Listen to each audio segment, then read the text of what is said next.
Hi, teacher. I'm gonna talk about Martin Luther King and why he's an amazing man. And I think that he's an example to follow for many countries around the world and even today and day about discrimination. He was born the 15th of January 1929 and he died the 4th of April of 1968. He was born and he grew up all his life in Atlanta, Georgia, USA. Since he was just a little boy, his mother taught him that he had to work for the human rights of his black people, and not only about giving them visibility and just giving them a voice. He really wanna give the human rights for everybody, no matter how they look, no matter how they are, no matter how they race, the color, absolutely anything.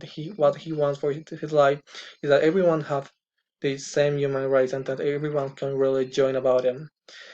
He have an amazing word and he has an amazing quote that I think that we all should listen, and it's what gives us the context and let us think how is living in a place, how is living in the 1920s, where absolutely everything and all the wars and all the discrimination, all the social community complex can destroy you.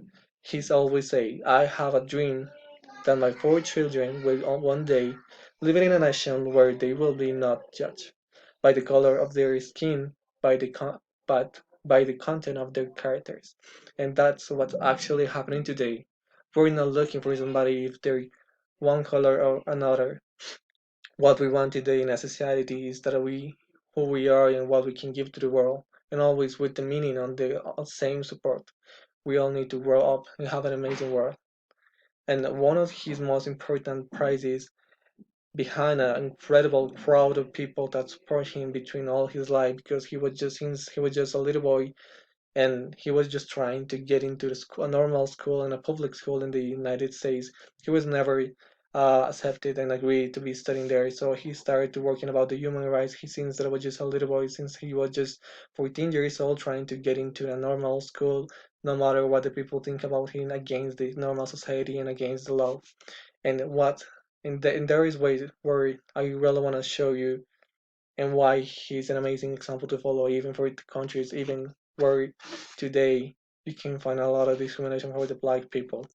One of his most important prize in defense of the activists was the most incredible world prize in the world. I think that is he was awarded with the Nobel Peace Prize the 14th of October in 1964. Actually, he has a really wrong died. He was murdered, and that shows us how the world can just destroy somebody who really want to fight for the human rights, and how they shut up him, and no matter what the team, no matter what they are. But today you can feel the legacy.